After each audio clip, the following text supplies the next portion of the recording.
নমস্কার ভক্তবৃন্দ। শঙ্খধ্বনি, ডমরুর নিনাদ আর ধূপের পবিত্র সুগন্ধে ভরে উঠুক এই মহারাত্রি। আজ আমরা কথা বলবো একটি এমন রাতের কথা, যে রাত অন্ধকার নয়।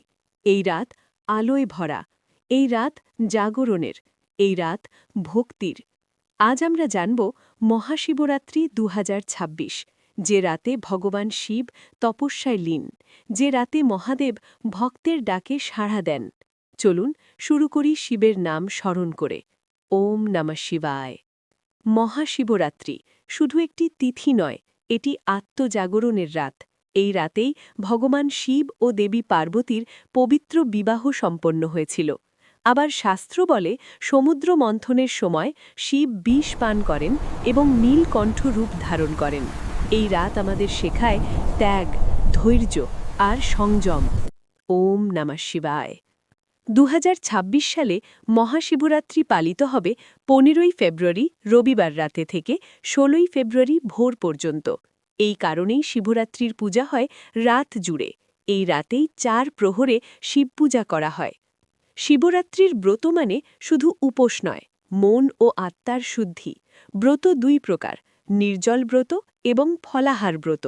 ব্রতের সময় রাগ ত্যাগ করুন, মিথ্যা কথা বলবেন না, শিব নাম জপ করুন।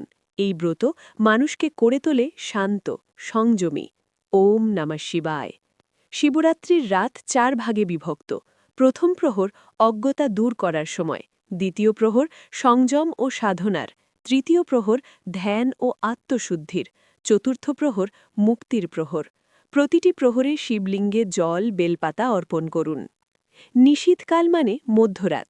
এই সময় ভগবান শিব সবচেয়ে প্রসন্ন হন। এই সময় শিবলিঙ্গ অভিষেক এবং মন্ত্র জাপ। ওম নমঃ শিবায়। শিবরাত্রির ব্রত ভাঙাকে বলে পারণ। সূর্যোদয়ের পর ব্রত ভাঙা উচিত। পারণের আগে শিব পূজা করুন, তারপর হালকা আহার। ভক্তবৃন্দ, এই মহারাত্রি আপনার জীবন ভরিয়ে দিক শান্তি ও সুখে।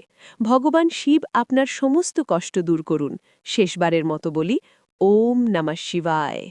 ওম নমঃ শিবায়। ওম নমঃ শিবায়। হর হর মহাদেব।